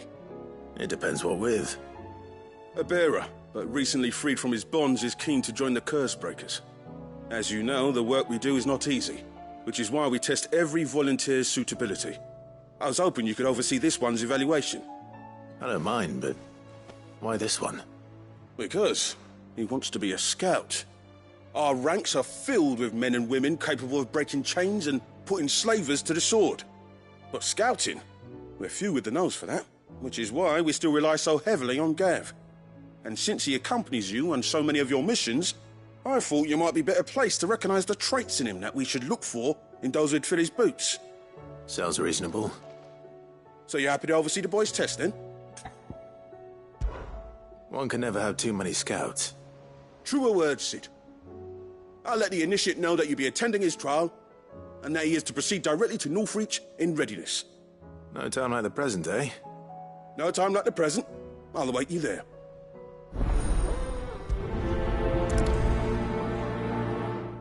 Northreach. I don't suppose they could have chosen somewhere closer.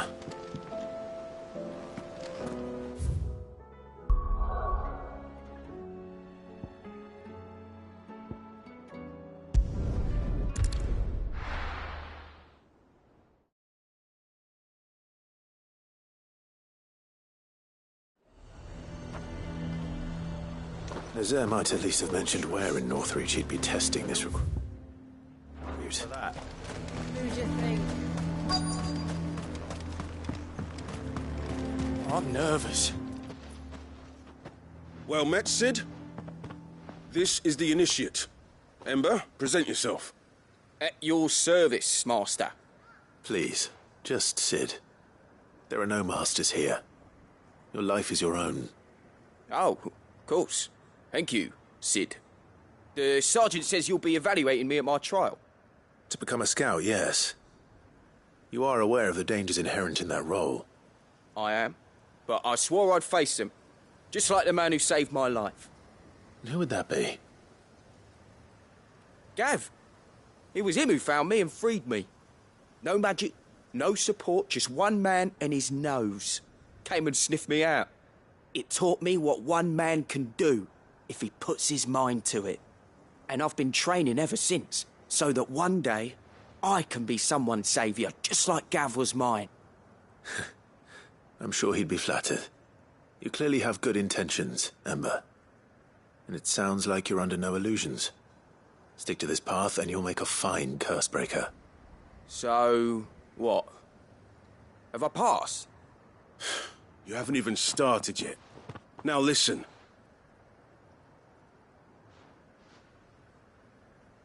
Not far from here is an Imperial lookout, Eastwatch. The guards there record all their sightings in a logbook. You are to find it and bring it here. And bring it here, right. Anything else? No. Sneaking into a heavily guarded Imperial outpost and stealing the logbook would be quite sufficient. You'll need to assess the situation, determine a point of entry, create a distraction and effect an escape, all without being discovered and thrown into an Imperial oubliette. Ember, Gav isn't our best scout because he can do everything. It's essential that you know your limits. Know my limits, right. I won't let you down.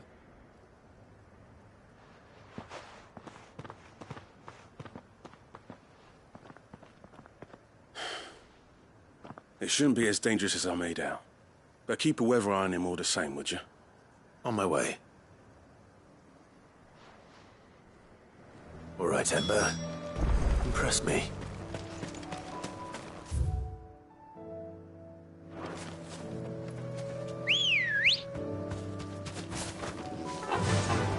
Fly, Ambrosia.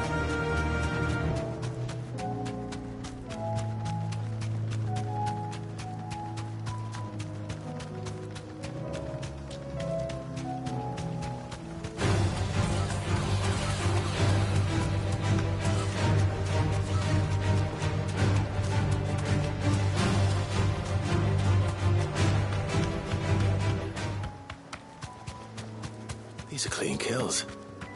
Perhaps young Ember really is ready.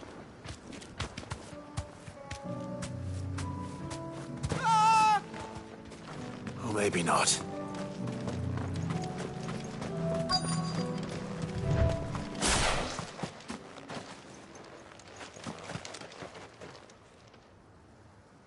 Damn it. Ember, draw your sword! I can't!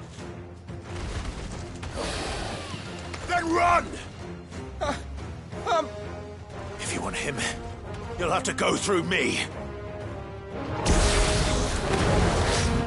Nice try. Too slow.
Ember, are you...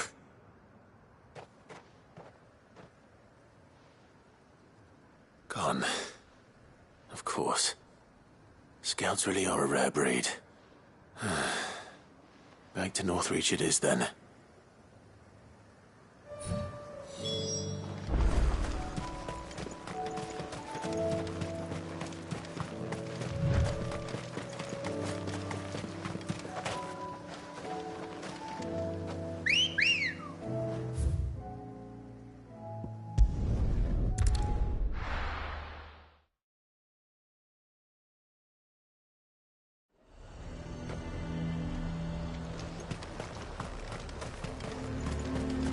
A fortress?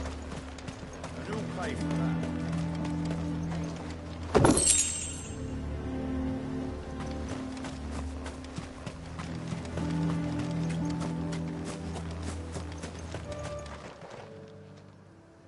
I didn't expect you back so soon. Where is Ember? How did he fare? I thought I'd find him with you. He must have fled. I followed him to Eastwatch, where I found him being set upon by a wild Avis. He was just standing there. Didn't even draw his sword. I had to step in and take care of things. But by the time I had, he was nowhere to be seen. I assumed he'd set off in your direction, but apparently not. Oh, I'm sorry, Sid. I knew the boy had a nervous streak, but he seemed like... The right man for the job? I believe this is the logbook you tasked me with retrieving. Eh? How did you... Don't you tell me you breached the tower while Sid was busy saving your skin. What? Wasn't that what you asked me to do? To bring the thing back without getting caught? He has you then, his heir. And he did it all on his own. But Sid, he did what he thought was best. And now I have to decide whether I agree. Of course. We'll await your evaluation back at the hideaway. Don't you leave my sight. Yes, Sergeant.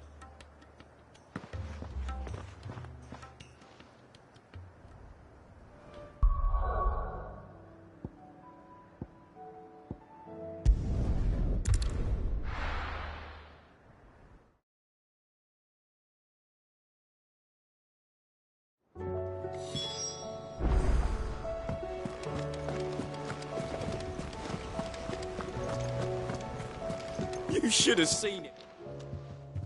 Welcome back, Sid. Welcome back, Sid. Yes. Welcome back. Trip wasn't too much of a pain in the arse, I hope. Truth be told, it was me who suggested roping you in to help with the trial. But from what I hear, things didn't go quite as planned. No, they most certainly did not.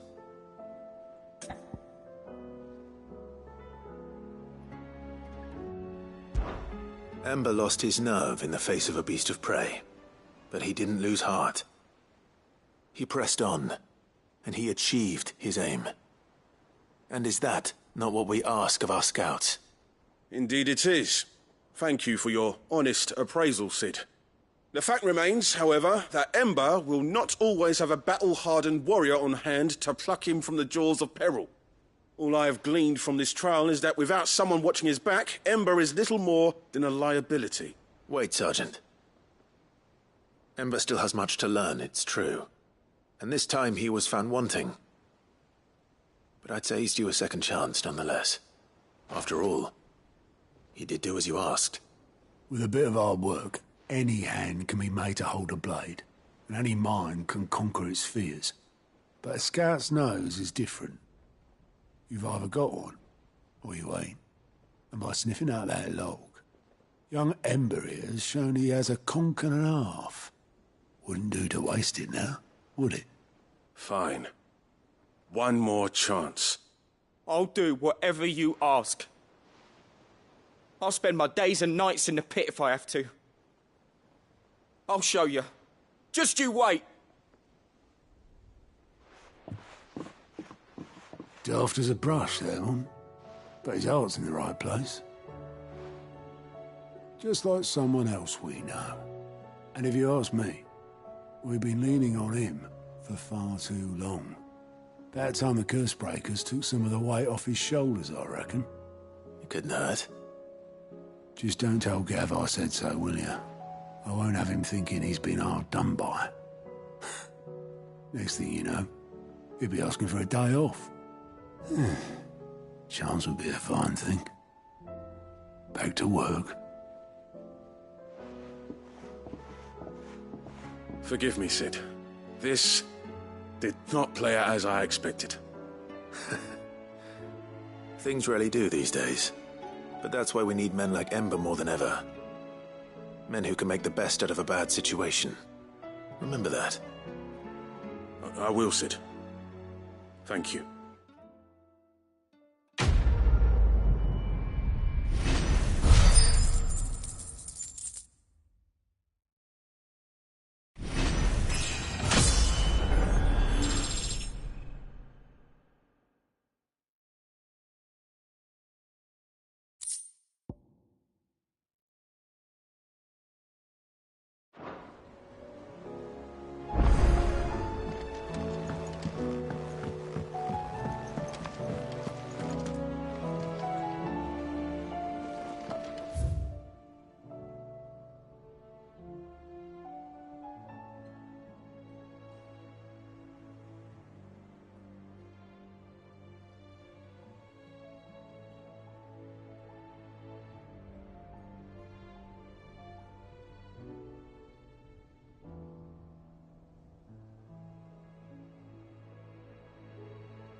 Happened.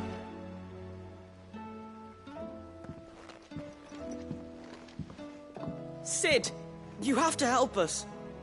With what? You didn't take apart another of Mid's contraptions, did you? No. Well, yes. But that's not what we want to talk to you about. It's Miss Midadol. She's been acting strange. Very strange. She's barely ever around. When she is, she acts like we aren't even there. Her head's in a crowd. In the clouds. That's what I said. In the clouds. Well, she does have a lot on her mind. When did you last see her? Not long ago. Right after she got back from saving you from Stonehenge. Then it's probably just about the Enterprise. It did take quite a battering on the way there and back. You didn't break it, did you, Sid? You really should be more careful around Miss Mididol's inventions. Oh, don't listen to her. Even if you did break the Enterprise, you could put it back together, couldn't you? But who's gonna put Miss Mididol back together? She seems really sad. Why don't I go and see if I can cheer her up? You do that? For us? She's in her dungeon. Don't scare him. It's not a real dungeon. Thanks for the warning.